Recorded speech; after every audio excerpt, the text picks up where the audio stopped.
not you. I don't blame you for this. Right. Happy Thanksgiving. It's kind of like a breakup, Bye. but you're in control of it. Bye. I don't get it, though, because that's like showing up to a party you weren't invited in and just saying, bye, I'm leaving. Like, Yeah, telling I've somebody seen you're it too. unfollowing him, Unfollow, that's exactly yeah. what it is, though. Because Yeah. they didn't ask for you Yeah, to but follow. retweeting that stuff's the greatest. Oh, yeah.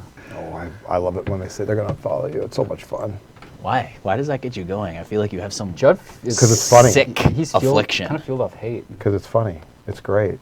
It's Because if great. people like you, it's no fun. It's just sports. Who cares? I guess that's a fair point. That's what makes it so great. That's pretty solid. That's why I don't like politics. Did you guys hear Politics are serious. Sports aren't. Adrian Peterson after the game?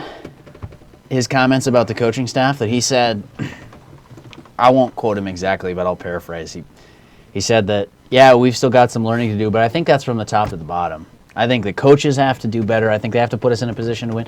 We were put in position, and yes, we didn't execute as players, but it's also on the coaches to put us in a better spot. How do you respond to that shade? Kind of sounds like a player who got 4 carries in the second half, doesn't it?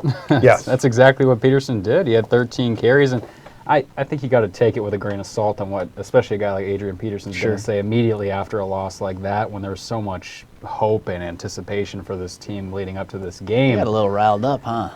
Yeah, I think Peterson was chirping with Packers players. You saw him saw kind it of in the fight. game. Yeah, you saw him kind of fighting back and forth and shoving or whatever, and you know there were no St. Louis Rams to blame that on this time around. Wow. So I think it was a case of Peterson, wanting more out of that game. And hey, he fumbled his final carry, so it's not like he can point to too many people but himself. I guess that's the question. Is it Right. frustration born out of his lack of yards and carries? Is it born out of what he felt wasn't a great game plan?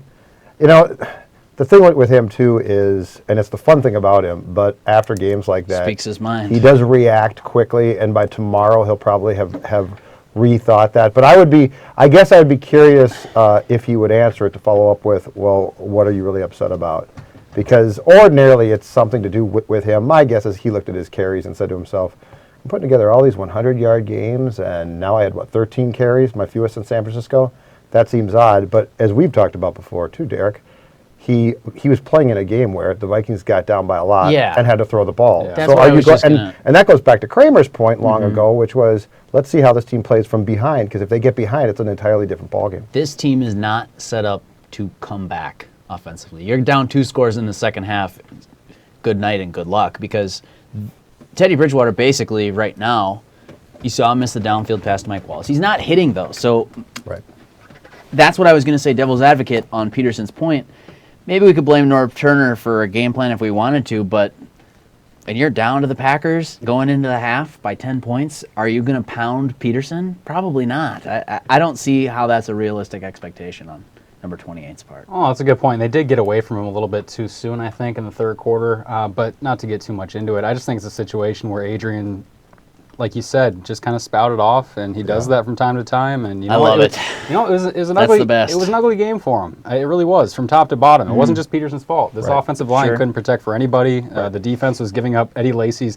How about Eddie Lacy? Eddie Lacy walks in looking like a moose. Like moose? He got benched for being overweight. Yeah. Now he comes into this game Well, overweight. why don't you leave Judd Zulgad out of this? What? Huh? He comes in 'cause they had 3 pieces and of ends up pizza. running for 100 yards. The 27-yard carries a season long. This Vikings team, I don't know what it is, but against certain rushers, and Yeah. Eddie Lacy's one of them, they folded. Well, last year in Lambeau, too. Remember? Yeah. Lacey's game there. Well, that's where he- when apparently Lacy didn't have an extra spare tire. Yeah. But yeah. But doesn't this now, doesn't the result against the Packers now sort of slow everything down just a little bit? I think we all, including myself, see a team reel off 5 wins in a row, and you get excited about it and say, man, there's progress being made. And I do believe that there is. But I think what today showed once again is this is still a relatively young team as far as experience in winning. It's been a long time since they've won games.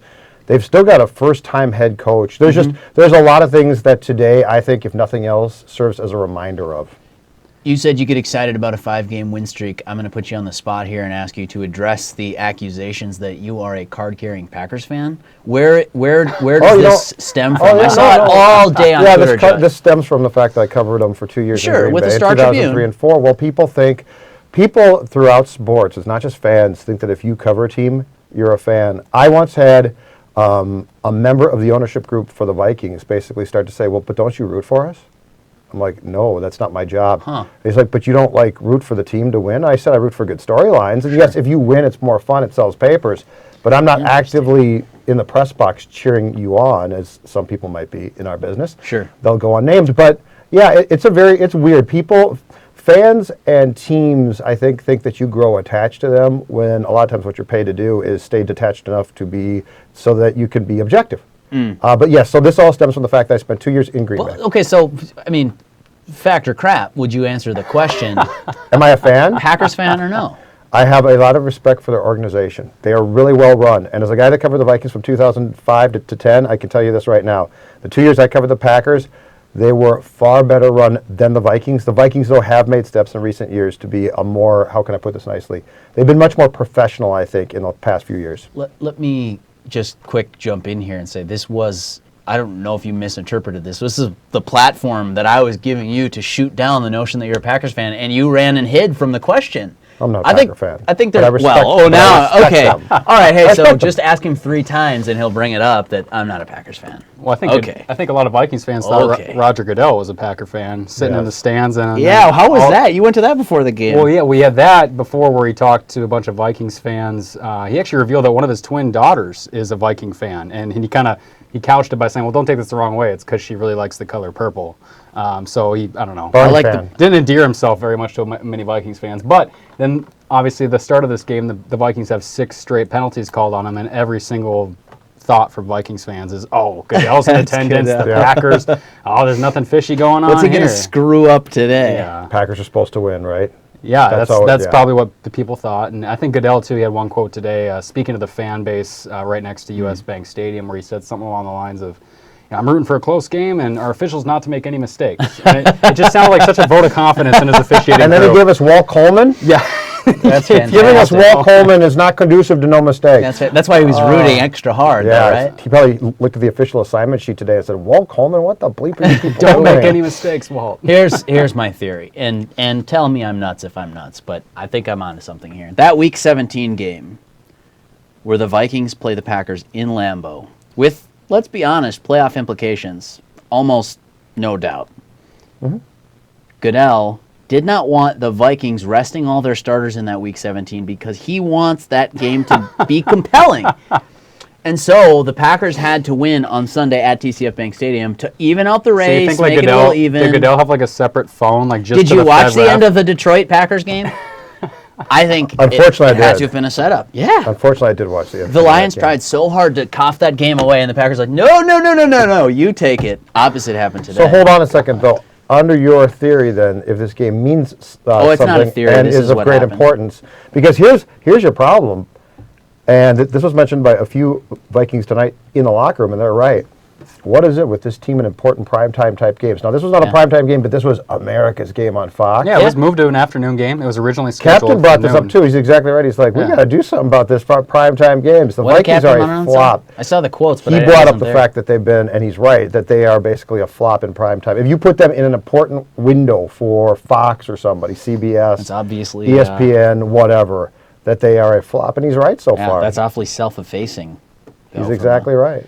Let me tell you, though, Zimmer's message, very obvious. Here's my perception of the thing. The whole time, right, was you guys aren't that good. You guys aren't that good. You can't win on the West Coast. You haven't won in the division. Can't win in Chicago. Whatever the narrative du jour was, he would always tell them why they weren't so good. And then he buys them the Beat Green Bay t-shirts, and I think it started to pivot a little bit. You guys are pretty good. You can beat the Packers. The Packers are slumping. Let's take control of this division. And they didn't answer that challenge. Now the message this week is easy. See, I told you guys all along you weren't that good. You got to come in. It's Atlanta, and you're going to have Arizona, Seattle. These are some tough teams. You guys are going to have to really get to work. Get in the room, study the tape, and he's not going to. I mean, he's basically going to put his thumb down, I think. That's the way I read Zimmer. Right. That he's But now this going to was- be able to go back to his But old message. But to your point, this is the first time in a long time the message didn't work. That's the key. Yeah. So now we see how they Except for the respond to season that. opener. Well, no, but I think what happened after that was he started to basically say, people don't believe in me. They don't believe in you. And here's our record against this team and our record against. So as you just said, and then he goes with beat Green Bay. I think he upped the ante, thinking to himself, okay, now we're prepared for this. And they wilted. So now we go back to where do you go from here? And this schedule is tough now. You got Atlanta, you got Seattle, And then, as we've been talking about for a long time, you got Arizona on a Thursday night right away. So now his job is to go back to, do I pull back a little bit? It'll be very interesting, in my opinion, to see where he goes from here. Yes or no? Adrian Peterson gets benched for calling out the coaching staff No. on Sunday. No. Better chance he gets. Judd?